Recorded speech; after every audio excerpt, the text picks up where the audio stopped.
Welcome back, ladies and gentlemen, to the fastest podcast on the airwaves today. It is the Cat's Corner podcast with your host, the three-time World Karate Champion, WCW legend, WWE legend, Academy Award nominated actor with a new movie that's dropping on a streaming service near you called The Unbreakables. He is Ernest the Cat Miller, and I am your co-host, Big Shug Keziah. On this microphone, I blaze fire.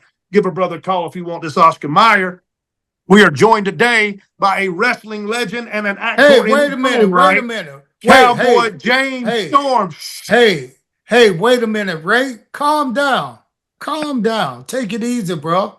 You tried too hard to get yourself over. Just calm down, Ray. We gonna get to James. Let's talk about you, Big Ray. How you doing? Man, I'm doing wonderful, Cat. So I just returned back from a 5-day stint in Atlanta, Georgia, where we filmed the ring roasts, and it was absolutely great. I want to give you a shout out. I know you got on some apparel, the ring roast, the verbal smackdown. It was absolutely great. Can't wait for part 2. And maybe one day we'll get the cowboy on there to put a verbal smackdown on somebody. Well, hey, Mr. James, what's going on, James Storm? Oh, thank you guys for finally acknowledging me. I appreciate it. I like how Ray did this giant buildup of him. It's the greatest co-host of all time. I guess Cowboy James Storm with us today. Yeah. Hey, James, that's why I had to wait to kind of let you have the floor first. So, what are you up to these days? Man, I'm doing a lot of acting and stuff now, which is going really good for me. There's a wrestler / turned actor that is definitely well known, but he gave me a word of advice. He said, treat the acting business like the wrestling business. He goes, start out with the indies, and learn the craft and keep working your way up. And he goes, you'll find out that it's a lot better that way. So that's what I've been doing. And well, I'm gonna give you a little bit of advice from me. It's all about that world. It's all about who you know. Yep. That's wrestling business too. Yeah. Not just who you know, but who are willing to do something for you or with you. Yep. Take a risk on you. Exactly. Yeah. You got so many people now want to get into acting, and they think just because they go to acting school, they go here, they're going to become an actor. You got to know some people. Yeah. Oh yeah. And that's the thing is, I'm putting in, I'm putting in the work and making the contacts and, traveling places. I was shooting a Western a couple months ago in Ohio, and these 2 directors were actually about 2 hours from me. They're like, man, like if we wasn't 2 hours from you, like we'd love to meet you. I said, I got a car. I'm driving my ass up there. For a wrestler, 2 hours ain't nothing. Yeah. So I jumped in the car, man, and drove up there and met these 2 guys with I-71 Films, and we're gonna start. They got me in one of their big feature films. We're gonna start filming early next year. So, it's all about putting in that work too. You don't wait around and wait for somebody to give you something. So are you trying to switch from being a wrestler to the acting world? I mean, are you trying to leave the wrestling world? You can never leave the wrestling world. It's like the mafia. You never leave, because even if there's some kind of show down the road, you kind of just want to check it out. If they say, hey, come over and check out our show or whatever. It's just that itch, it's that drug you can't get rid of. And that's what I tell a lot of people with the acting, is it still gives me that adrenaline rush that I get if I go in front of 10 or 15,000 people, and whereas acting, you're in a room with like 5 or 8 people, but it still kind of gives me that adrenaline rush. I get to play different characters, and, and plus I can still walk and I can still do my own stunts. So that's, that's a plus for the directors and the producers. So are you SAG yet? Are you in the union?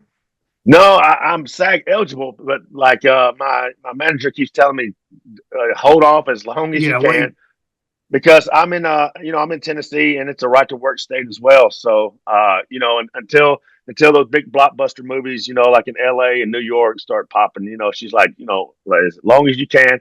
I think my next one though, I might be a must join though, so we'll see. Well, the last thing I saw you in was Blue Ridge, and you did a hell of a job in that. That was a great series. Is there going to be a part 2 to that, or is it pretty much done? No, they got season 2 out now, but hopefully my character come back, because I'm just stuck in jail in that town. Yeah. So I got to get out sooner or later. But it was really cool because Gary wrote in there, after he put me in jail, actually wasn't even in the script. He he had the picture of him. He goes, "Hey, have you seen this guy?" The sheriff goes into the bar and he goes, "Oh yeah, he comes in here. He sure can drink, that's for sure." He sure So, can drink. but Gary Wheeler, the director of Blue Ridge, is a huge wrestling fan. I mean, his Yep. wrestling knowledge is insane, and that's what I'm learning a lot about these directors and producers, or a lot of them are like closet wrestling fans. Like you wouldn't think they're wrestling fans until they find out you're a wrestler or you start talking about wrestling. Then they're like, "Oh man, I remember when I was a kid." Because our generation, majority of us watched wrestling when we were a kid. Absolutely. Absolutely. That's why we're doing this podcast, is because I'm the super mark and the smart mark, and he's the ex pro wrestler and a world karate champion and all that good shit. But tell us how you guys met. That's an interesting story. It was kind of like your first real camera thing there with WCW. Tell us a little bit about that. Yeah, I wish I had the video. I had to find it and send it to you sometime. But man, I was like clean face, short haired, or whatever. I was playing the security guard. And Burt Prentice, a guy that was running shows in Nashville, he had a connection with Tara Taylor. And I guess what happened is that they was using like real security guards and stuff before. And I guess one of them fell on Hogan's leg and hurt Hogan or something. So they contacted Burt and wanted workers to play the security guards and stuff. And so we all started going up there, and we was part. We played security guards, or we played R&B. We called it the run and bump team. That's what we called it. It was, Russo and Bischoff security team or whatever. It was. I was dressed up as a security guard, and the limousine pulls up, and Cat gets out. He's in his $10,000 suit and all this. And I'm like, Mr. Cat, I said, Ernest, is this way, sir? He goes, "You call me Mr. Cat," and he's just like, then he walks off, whatever. So it was really cool. And that was like your first on-screen deal with WCW, right? Yeah. And also the funny thing that night is it was a guy named me, Corey Williams, and Eric Paris. And I think there's like one or two other guys. We actually winded up getting Ric Flair's suite that night because he didn't check in. So wow. we all shared this room that had a hot tub in it and everything. And of course, you can't give a bunch of indie wrestlers, who think they're superstars now. Like this room was like, there was some stuff that went down in that room. Oh, it was crazy. Well, you're also doing some real estate, aren't you? Aren't you selling real estate too? Aren't you doing a little? Yeah. Actually, my wife is the one really doing that. So it's really funny when I really went and got my license because the show houses, I don't think she needs to be showing, because anybody can contact her off the internet right. To see a house. And there was a couple real estate agents that got murdered and stuff, and I was like, well. Yeah. And somebody contacted her from Bucksnort, Tennessee, and I went, "Yeah, no, you're not going down there by yourself. I know Bucksnort; it's a rough neighborhood." And sure enough, we went down there, and I had to sit in the truck or whatever. But the guy, he kind of made eye contact with me, and then he left and like ghosted her, never contacted her again. And so that's why I went and got my real estate license. So if she knows them, good. But if she don't know them, like, here, let me go. Got to protect Miss Danny.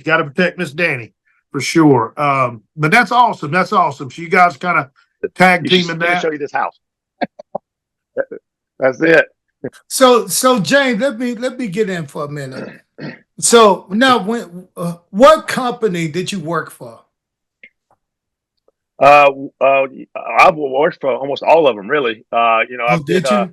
Yeah, I did the WCW. I did the WWE NXT, and I was actually supposed to re-sign right before the pandemic. I was supposed to sign right before the pandemic. It happened. And then there was talks after the pandemic about me signing. And it was kind of one of those things where, they were trying to convince me. They're like, we know you're trying to get into acting, and WWE can open up a lot of doors for you. And I was like, but I don't know if I want to do 3 more years on my body. Like I did really good with my money. I invested it. And, so it's not like I have to wrestle. And I think that's what helps me in acting as well. It's like, I don't have to go after every role if I don't want to, so I can kind of pick and choose. But, I did, TNA wrestling as well. Did a lot of stuff in Puerto Rico. I did New Japan.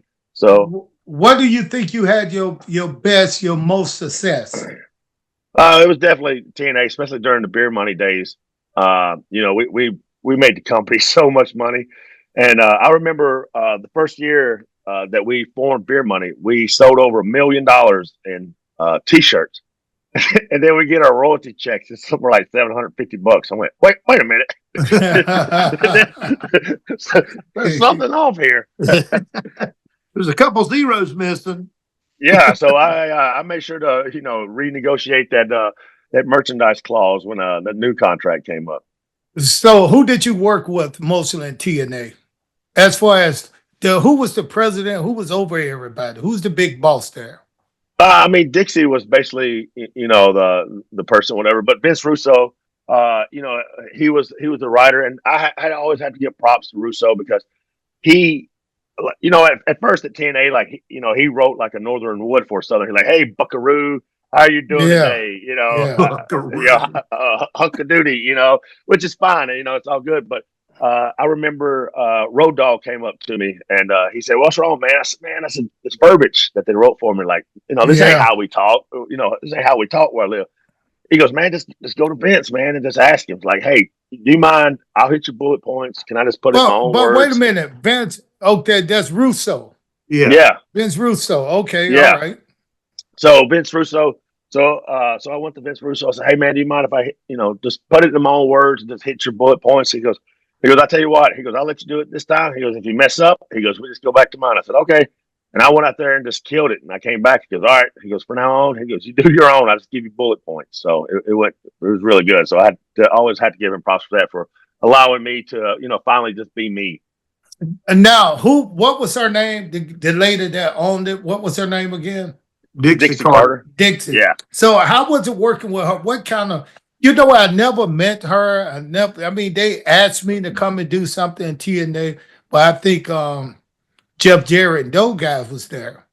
How was she to work for though? Having a female boss. She was great for me. People can say what they want to about Dixie, but she actually did care about her, the people that worked for her. Like if you ever had a problem, you can go to her anytime and just talk to her. You can call her. She didn't mind at all. Some people can say what they want to say about her wrestling knowledge and stuff. She wasn't a wrestling fan. She didn't know much about wrestling, and that's why she tried to surround herself with people from the wrestling world. And you know how it is sometimes. Like you can't never tell the boys about a good thing because they'll mess it up in a heartbeat. So and that's one of the things I think some of the boys just kind of took advantage of that situation as well. Yeah, absolutely. How did they take advantage? How did they take advantage of her? Just because, whether it be like money wise or contract wise, or just telling her, "Oh no, this would be best for business this way," or whatever, and sometimes she would go along with it, and sometimes she wouldn't. So, but overall, she was a good person to work for. Oh, like I said, I could go to her anytime, and I know a bunch of other guys I know that all had nothing but good things to say about her. And it was one of those things. I remember I was sitting on the bench at Universal Studios, and I was burnt out, of like the writing and stuff. I was just like, man, like I just felt like I was just spinning my wheels and stuff, and I felt like it was time for me to take a break. And she came walking by, and I just got up and I walked over to her and I said, "Hey," I said, "can I get my release?" And she goes, "What?" I said, "Look," I said, and I told her, I said, and she was shocked, because I was making really good money.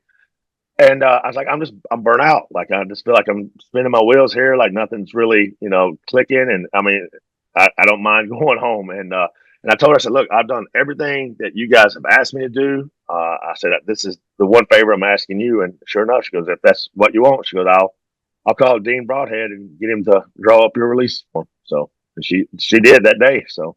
And how long were you out?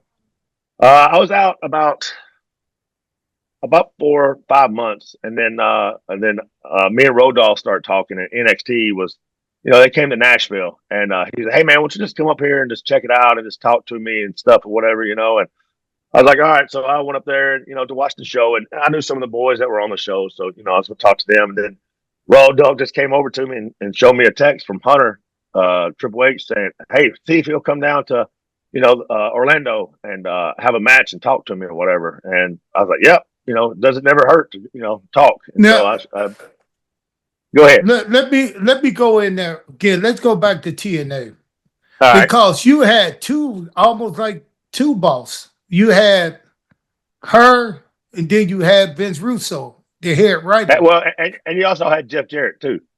and Jeff Jarrett. Now, how did Yeah. they work? I mean, who was the one to go to if you were about, like you said, you were burned out? She was the one to go to, right? She was the one I went to for like business.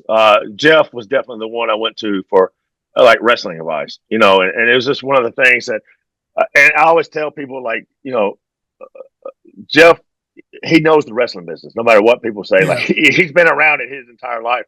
And, if I go to him or if he came to me and asked me to do something, like he knows I will get it done, no matter what it is. If it's making a fool of myself or, having to put on a serious match, he knows that I'll get it done for him. But what about now Vince Russo? Was he just there for complete just writing, storytelling, or what?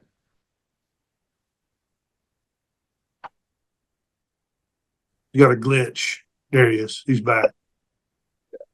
Yeah, I'm back. Yeah, no, Vince Russo, like, he was definitely the guy that I would go to and just tell him, hey man, where's this story going and stuff like that. And he would kind of guide me a little bit that way.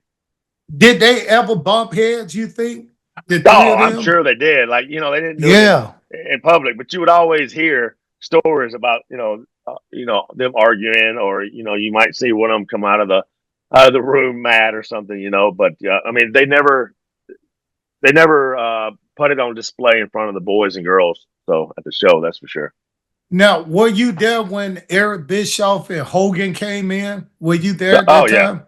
Oh yeah. Yeah. I was, yeah. And it was kind of one of those things where, they came in and they were trying to tell everybody that we had to prove ourselves, and stuff. And, like guys like me and AJ and Bobby and stuff, we're sitting there going, wait, what? Like, we helped build this company. Like, we understand that you might not know who we are, but the TNA's here from guys like us who, been out here kicking ass, Yeah. Now, be honest. Be honest. I don't want you to sugarcoat. I want you to tell the truth, James Storm. How did you feel when you found out Hogan was coming in? But it's Hulk Hogan at first. Of course, everybody's like, "Man, we got Hulk Hogan on the thing," but and then it's just like, "Oh man, like I hope this doesn't become the Hulk Hogan show," Yeah. and I know a lot of guys kind of felt like it started becoming, the Hulk Hogan show, and nothing against the Nasty Boys, because me and Bobby was working them, and I remember Brian Knobbs saying, why are we beating you guys? I went, man, I don't know. I just do whatever they say, And but it was a different time period, and so are you trying to say that Hogan put you guys on the losing side of the Nasty Boys? I mean, I don't know. Is that a match? Is that a match that he booked for you guys? You got a glitch. I don't create a team. Which I said, I don't care at all. Like, if I lose to the Nasty Boys or whatever. But I just thought it was funny that Brian Knobbs was like, wait, why are we losing you guys? It is what it is. It's wrestling. I know what you're saying, Storm. I know. I can read in between those lines. Those are Hogan's boys. Well, I mean, it is, but yeah. I look at it. If I was in the same position, I would do the same thing for my boys as well, and that's how I have to look at it as well. But you and Bobby Roode had all the momentum. You guys were the tag team champions many times over. You yourself was a world heavyweight champion. When they came in, it just was like a WCW repeat to the fans, to a mark like myself. I saw the storm, no pun intended, a mile away of what was going to happen. It was just going to turn into a shit show again. Yeah, I mean, and for the guys that were there, we said, we were just told, put your head down and just keep working. Just weather through the storm, basically. You guys were at one time as popular of a brand as there was. When y'all got Angle for the first time and all that Samoa Joe angle with him, I mean, and you guys were you guys were kicking ass ratings wise. I mean, y'all were really on to something. And then all of a sudden, it just kind of broke off. Yeah, and that was one of the things too. I think it also hurt when they decided to start doing going up against Monday Night Raw on Mondays. I'm like, wait, no, don't shake the tree. Like, we got a good thing going on right here. You got your own night. Stay on your own night. Yes, stay in your lane, as they say. Yeah. You know? So,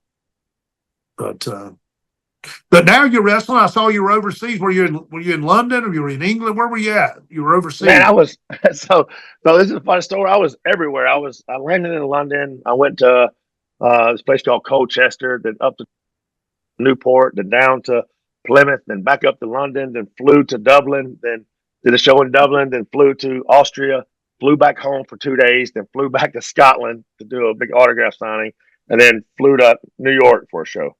Wow. So yeah, I was all over the place. I was gone for like 31 days. Wow. Hey, James. Yeah. I'm still intrigued with the TNA. I got that. See, that's a company I never worked for. So I'd like to hear them. You work with some interesting guys. You know, I think didn't Buff Bagwell come in there for a little while? Yeah. Like all those guys came through there. You know, Jake. You know, all those guys, and Mr. Perfect was there.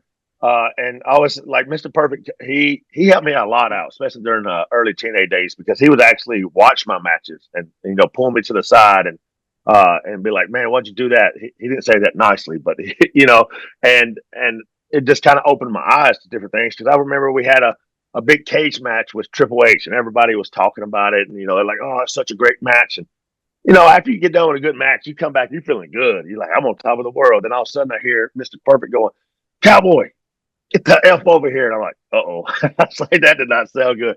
And I go over to him. He goes, hey, what was this? Blah, blah, blah. And I said, oh, that was a spot that we were doing. And he goes, no. He goes, why did you pick that guy up? And I said, well, so we can do the spot. He goes, no. He goes, when that guy is laying on the ground, never pick that guy up. He goes, you keep pinning him until he gets himself up off the ground. He goes, if you pick him up, now you're telling everybody that you don't want to win and all this other stuff. And it just kind of stuck to me. And I was like, So now, like, I always tell the guys, like, if I pin you, get up. And when I'm doing seminars, I tell people all the time, I'm like, watch Jeff Hardy. Like, you pin this guy, as soon as he kicks out, you're looking around for him, like, where'd he go? Because he knows that he's not going to be filmed laying down on the ground. You know, like, he's got to get up and get that face in the camera. And so that's always stuck with me. And I always try to teach it to the young guys, like, don't stay on the ground. They're not going to film you looking up. You know, you got to get your face on the camera. Who are some of the talent you work with? I mean, that was in your class that are still out there doing something now, like in WWE or AEW. Yeah, you got you know, of course, AJ Styles. Now hold on, let's start with AJ. Let's start with AJ.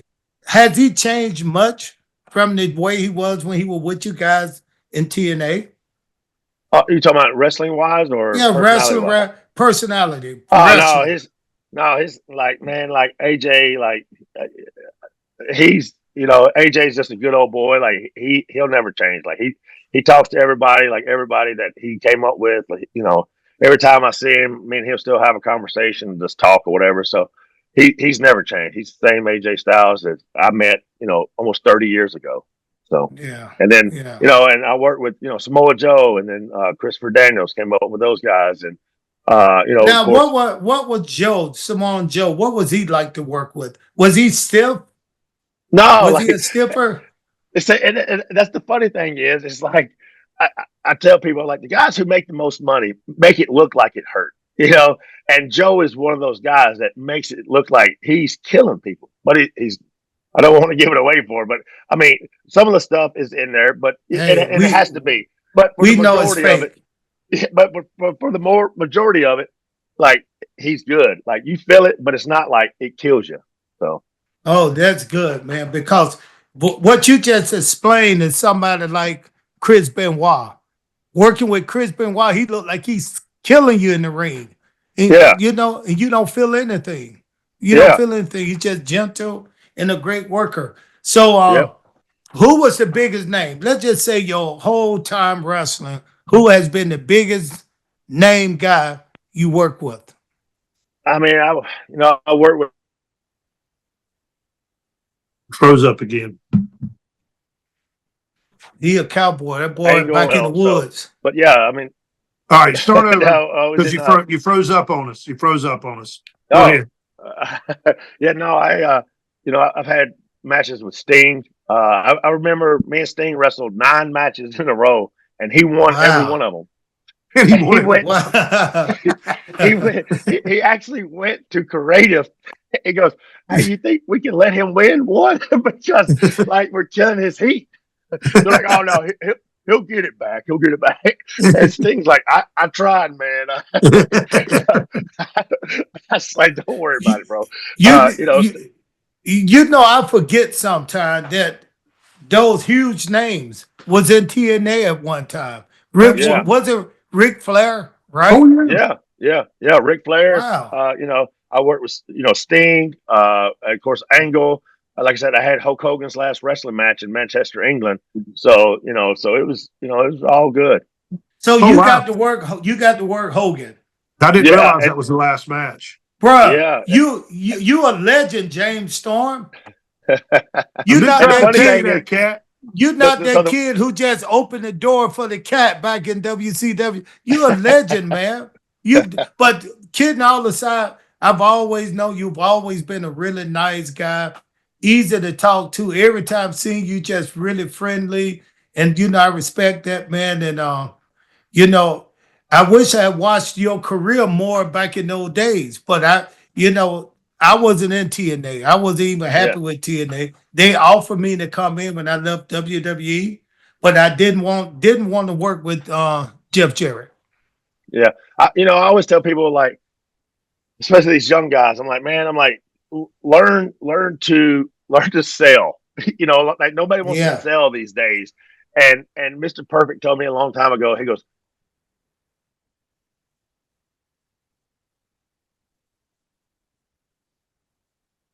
telling you, he's got a bad. I told better than everybody else, and that's what I did. Learn a lot.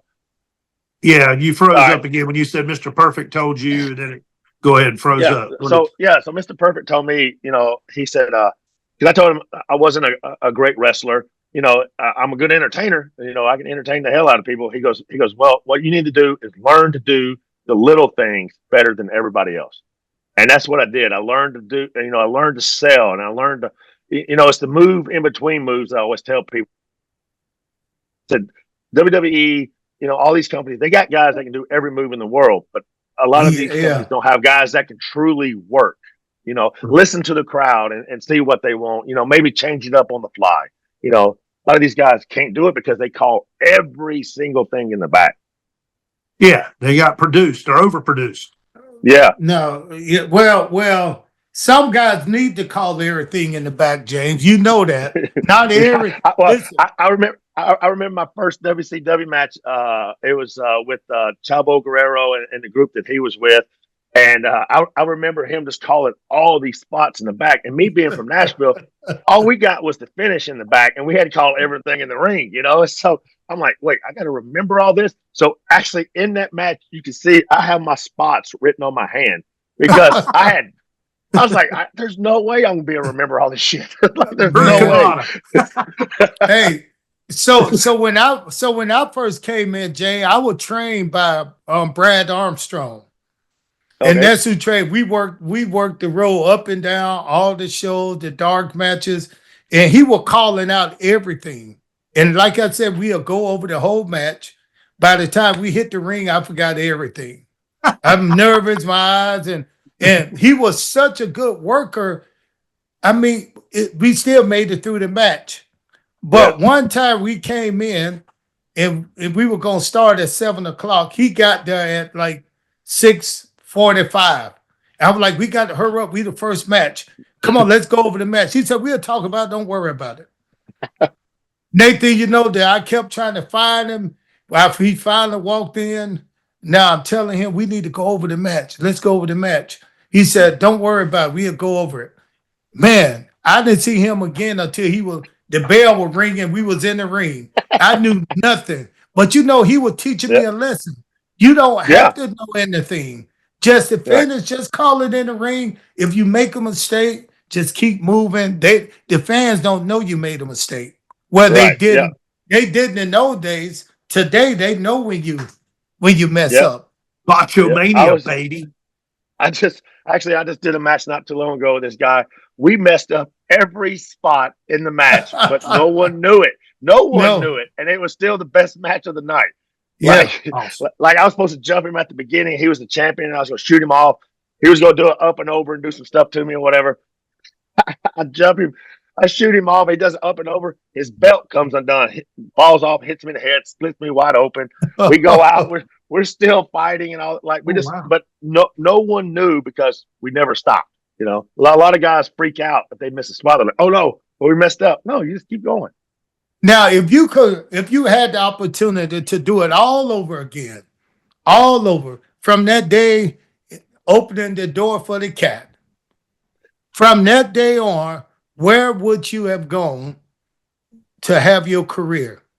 WWF, a WCW, TNA, AEW? Where would you have gone to make your presence known in the business? I mean, I wouldn't change a thing except probably slamming the door in your face. You know, be like, "Oh God, God, Slam it on his hand. I quit. I don't know what's ahead of me after I open this door up." You was about to get But your ass kicked. That's what was yeah, going on.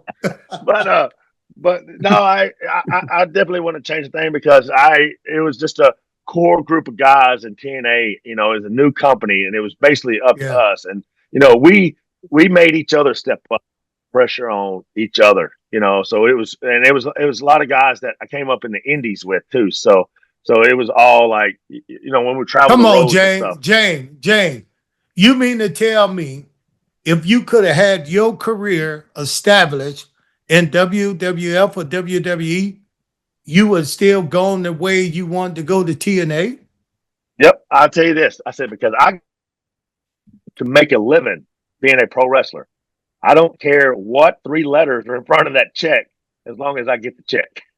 Okay, And all right. and that's how I look at it. It's like, you know, if I was probably, you know, living on the streets somewhere, you know, I'd be like, oh no, I wish I'd definitely done this, but I have no regrets at all. And I'm not doing it for the money, but I'm talking about Yeah. for the type of career. Let's look at WWE champions from Brock There Lesnar to are a lot of Ric guys. Flair, Shawn Michaels.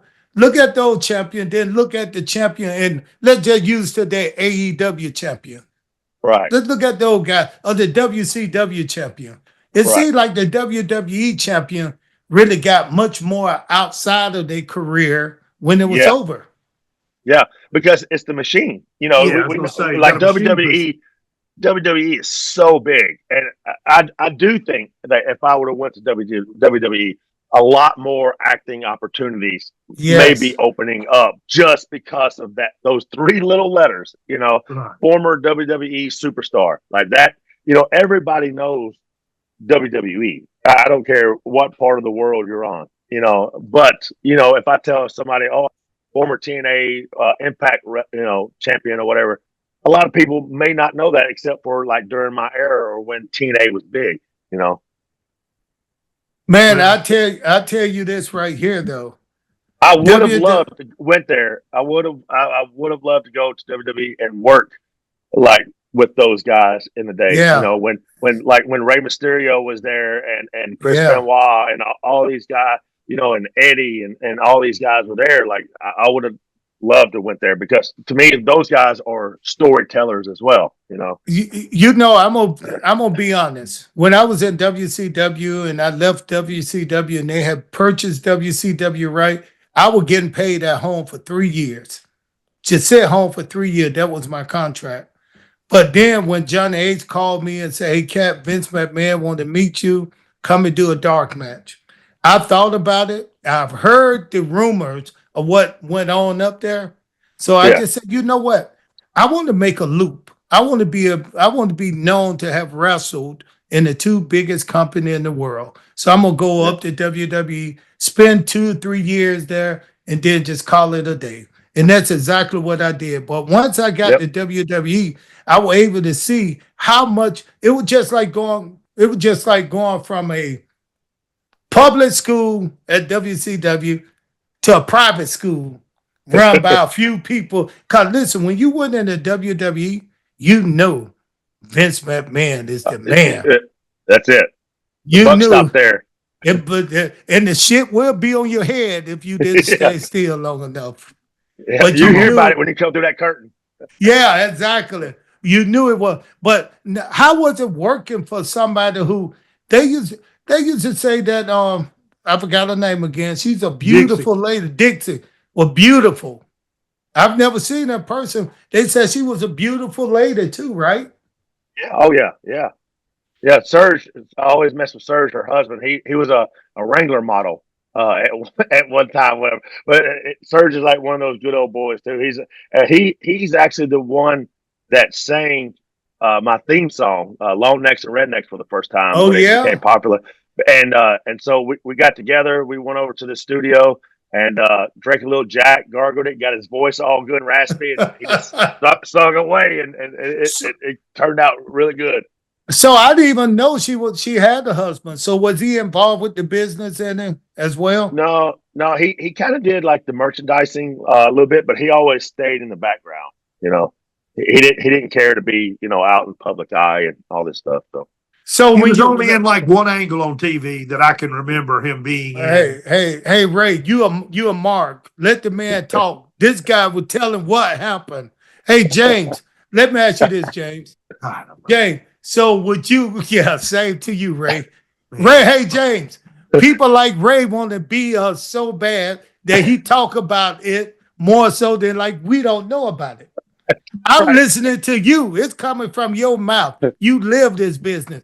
Ray, go ahead and talk to your number one right now. Ray, let me tell you something, James. Right now, he love you. He's in heaven. He's a Mark. He want to talk to a Shut favorite up, wrestler. Cat. Go ahead and talk to Mr. Storm. Go ahead, Ray. Talk to Mr. Storm. I was trying to tell him how we met, that you was working on a film here in Lumberton and Laurinburg with my buddy Rob Harville. And Yeah. in First Row Films. What was the name of that film? Do you remember? Oh man, you just made me just have a brain fart. That's all right. I know it was something about a rehab facility. Yeah. And yeah. but anyway, Aljamain Sterling was in it. Can I jump in that again? Can I jump in? Yeah. They really want to know about James Storm, the wrestler. He's a famous wrestler. Let's not let him get out of here without getting that detail from him. Well, we all know he's a pro wrestler. His future endeavors, if you will, is going to be on the silver screen. Bro, let me tell you this. This guy, I don't care what you do on the silver screen. Let me tell you, they're going to always see James Storm, the wrestler. Just like they see Rock, the wrestler. Yeah. They don't care about him acting. Wrestling is a business that people want to find out about. They really want to get deep inside. We got this guy, Ray. Ask him some wrestling stuff. Let's get into his wrestling life. Even if they, know about the whole business of wrestling, they don't really know. They're not on the inside. They just read the shit that they on the internet and stuff. They're like, oh man, well, I know what a heel and babyface is, and I know cafe, but it's like, well, not till you really lived it. Right. you don't know it, and it's just one of those things. It's like, as I go into movies and stuff, like you said, like it doesn't matter what set I go to. There's always wrestling fans on there. They're like, oh man, like you're James Storm, So yeah. James, so where did your name come from? My mom. So my I actually was gonna first use the name the luscious kid Brett Michaels, because I was a huge Bret Hart and Shawn Michaels fan. Yeah. But then somebody came up to me and go, that's the lead singer of Poison, right? I was like, oh God, yeah, that's right. And so I was like, well, and my mom used to always say to me, like, she'd come into my room, she'd be like, looks like a storm hit this room, or a tornado or something. And so I was just like, to give, that to my mom, I'm going to use Storm as my last name. So that's it just became James Storm. Well, I got a question for you, because you're a nice guy. You're always smiling. You're just nice. Have anyone ever popped you in your mouth inside the ring and you say, oh, I'm going to get him back? Yeah. There's been some receipts. We call it tater. We call it. Yeah. Didn't right to tailor you in the ring. So I got the whole trip in London, when I was in London and stuff, I went to see some buddies, and I was on the train and I got off the wrong exit, and I was like, well, I'll just walk to my hotel. And so I'm it was like 1.7 miles to my hotel, and I'm walking or whatever, and I got my wife on FaceTime, and the GPS says take the path on the right. I went, path? What? Like, it's not even a road or what? So I'm like, look, and it's like this dirt path through the woods. I went, all right, I guess, and this is the way I go. So I go walking through, and I come out on the other side, and I have like a white Monster energy drink and in one hand, and then my wife on FaceTime on the other. And all of a sudden, I hear these two young kids go, "Hey, mate, nice watch you got there." And I was like, "Oh God, here we go, man." I was just like, and my wife's like, "What's that?" I was like, "I don't know. Keep walking." They go, "Hey, come here, let us see that watch." It's like these two kids, like 17, 18 years old. And I was like, "Hey, I'm gonna put you in my pocket." So I just stuck my wife in my pocket on FaceTime, and they got close or whatever, and I just took that can and smashed it and just ripped it apart like that. And I just turned around and I looked at both of them. I said, "Y'all better get away from me because you're about to have a really bad night." I was like, and they just like looked at me and they ran off, and I picked it up and I got back on the phone with my wife, and she goes, "What was that?" I was telling her, and she goes, "Well, number one, why are two young little guys trying to jack you? And number two, how did you think to rip that can apart?" It's this. I was like, that's a weapon. I was like, as a kid, I used to always smash it. It cut me to pieces, like. And I said, Absolutely. yeah. I said that they don't know it, but I was about to turn into a redneck Wolverine on them, man. Like, Yeah. Redneck Wolverine. Yeah, Hey. piece of can in the can. Hey, so James, have you ever got into a serious altercation in the ring during a match on TV? No. Yeah, no, not on TV or a house show or really anywhere. No one ever kind of gave you for real. Yeah. No one like really ever. Man, people respect the cowboy. If they did, they apologized. So I mean, it was all good.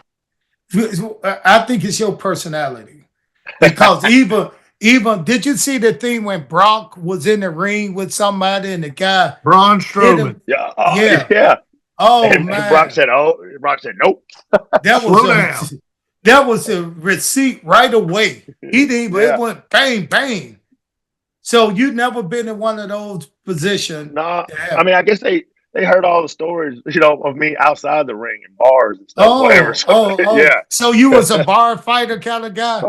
Oh yeah, like I mean, I didn't ever go looking for trouble, but I didn't shy away from it either if the opportunity, raised its head. Now, did you ever work with Garrett Bischoff? Yeah. Oh yeah. He was. So it was funny because was I guess trying to hide him, so they didn't know that it was his son and stuff when he came into TNA. So they had him under a different name, and they had him as a referee and stuff at first, and then they worked him into becoming a worker and stuff. Cat trained him karate back when he was a young kid. Oh, really? Yeah. Oh, okay. Yeah, that's kind of how Cat got going, wasn't it? Cat didn't Bischoff? You were doing his son, and he saw you in the dojo and thought, "Damn, this guy could probably be a hell of a pro wrestler," and it offered him a spot. So James, how was it working with Eric? Did you do much with him? Did you do any work? Oh yeah, with Eric? Like I said, he was my referee for quite a few matches as well. Not Garrett. Eric Bischoff, the father. Oh, I didn't really talk with him much backstage or whatever because he always seemed like, he had shit he had to do, whatever. And me, like, I just get my marching orders and I go do my march, So I know they probably didn't like me because I always ask questions. As a wrestler, you got to, like, to me, you got to know where you're going. Like, okay, well, if we're going to have this match, what's after this? So I know how to set this match up.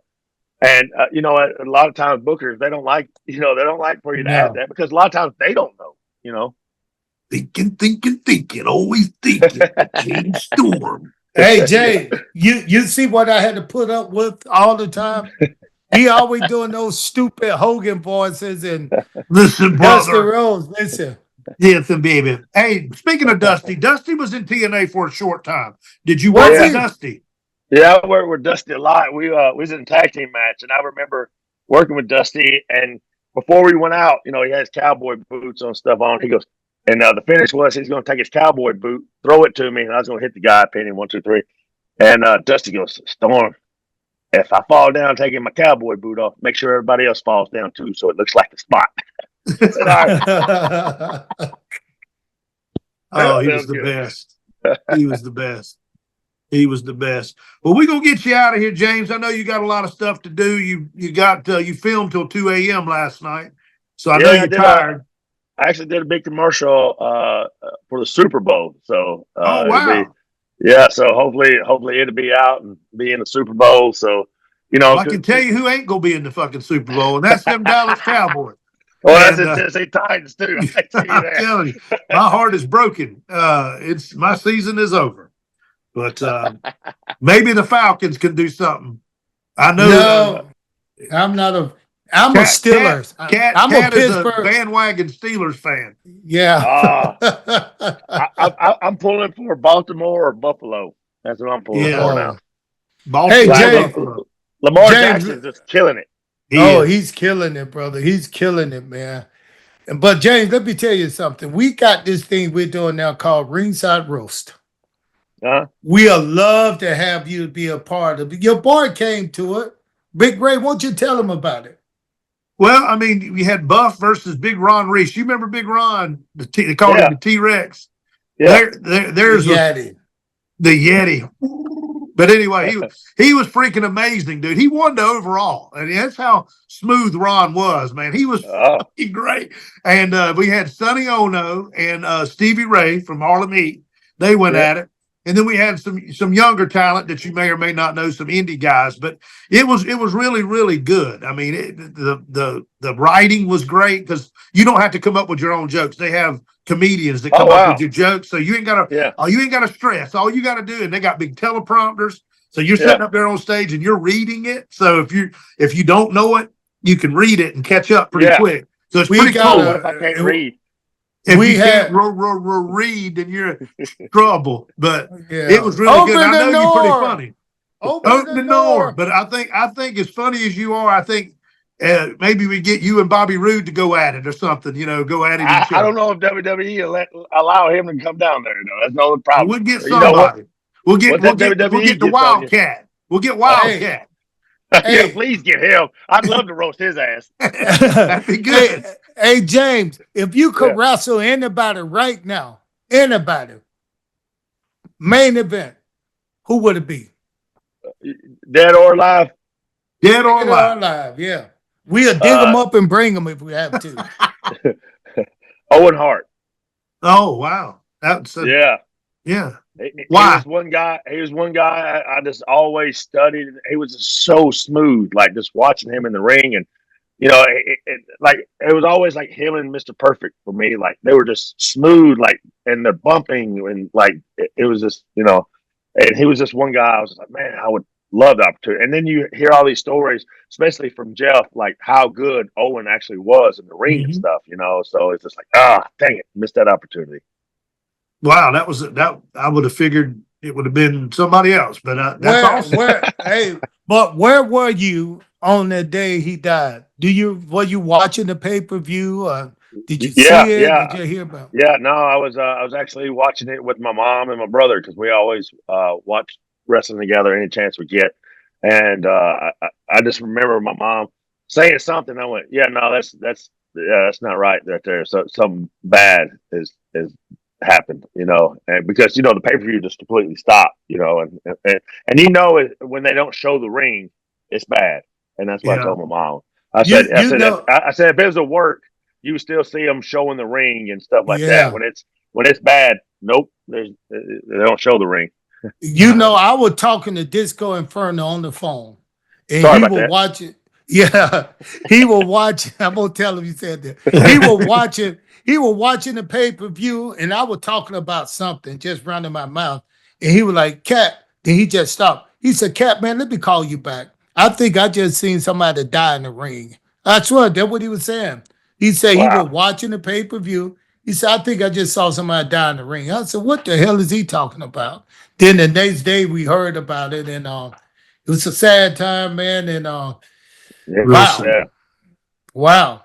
But listen here, James, I'm glad you all here, man. Anything, what when people want to find you, what can they go to get you? I mean, your social media.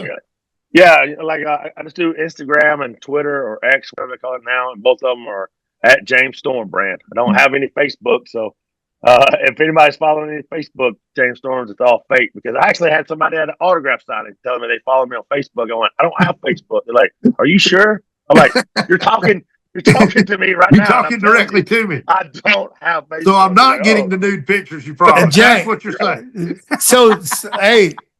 So James, so is Ray really one of your friends, or he just a fan that follow you around?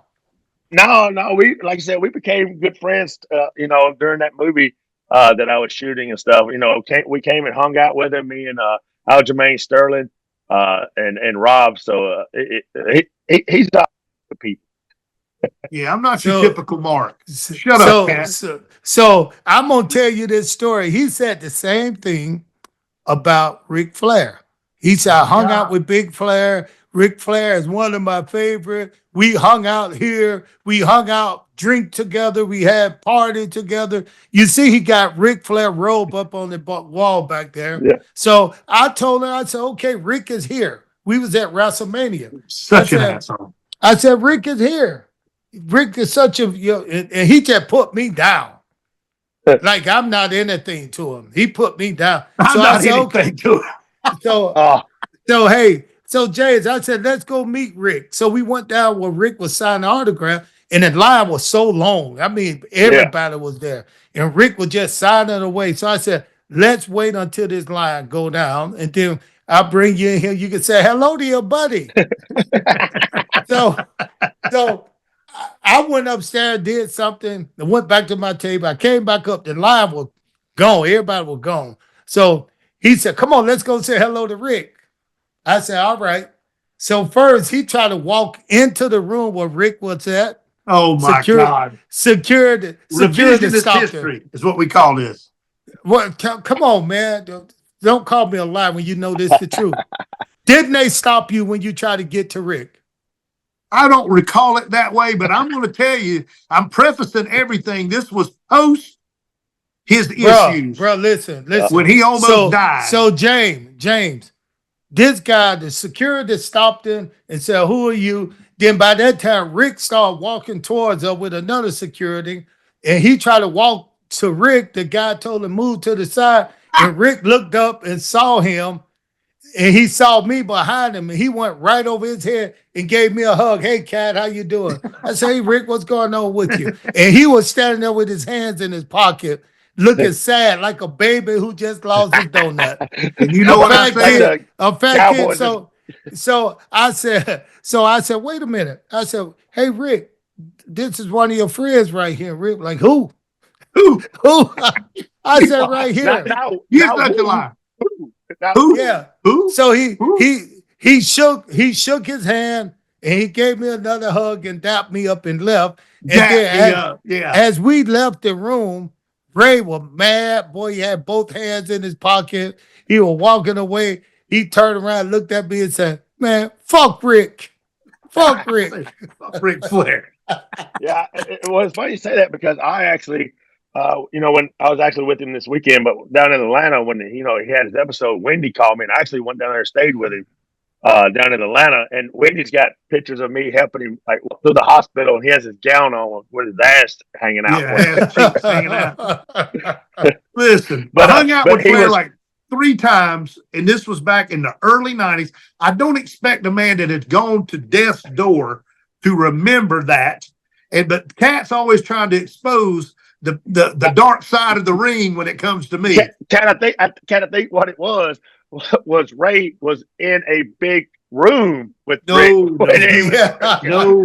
Ric Flair bought his house from Blackjack Mulligan when Blackjack went back to Sweetwater, and he was next door neighbors to a really good friend of mine for over 15 years. So we got to meet Flair a lot of different times. Is really good friends with him. Exactly. My friend is really good friends with him. Yes, and let him borrow money and all kinds of stuff. But we went to several events. Whoa. Now he want to throw the man name, throw dirt on the man name. What do you mean you let him borrow money? I didn't let him borrow money. My man let him borrow money to open up them gold gyms. You dirty, Ray. I'm dirty. Okay, all right. Look, we gonna get off here now. He gonna be like, "Fuck that James Storm." Yeah. My first fan. Hey, he been working on this 50. We got what 50 episodes? 50 episodes. I've been working on it since episode 3, trying to get him on. He's a busy man. He's a busy man. We're still missing. We couldn't get it right. For 45 minutes, we've sent 7 different damn links and couldn't get him. But now we got him. So, Ray, why don't you throw it to our sponsor, man, and then let this man go. He probably got some important things to do today. And now, word from our sponsor. I got to do. He's got dishes. He's got to mow the lawn. I see him out there mowing the lawn. Not dishes, all dishes. All dishes. Okay. I got you. And a message from our sponsor, Recite, RE-dash, if you will, SITE.com. Metro Atlanta's only place to go for all your construction needs. Recite.com. Check them out. We're Recite. Of course we offer all-inclusive site work. We're Recite. Of course we have a dynamic site crew. We're Recite. We have secure foundations. We're Recite. Of course we're good stewards. Recite redefines the way site work is done. Contact us at recite.com. It's RE-SITE.com.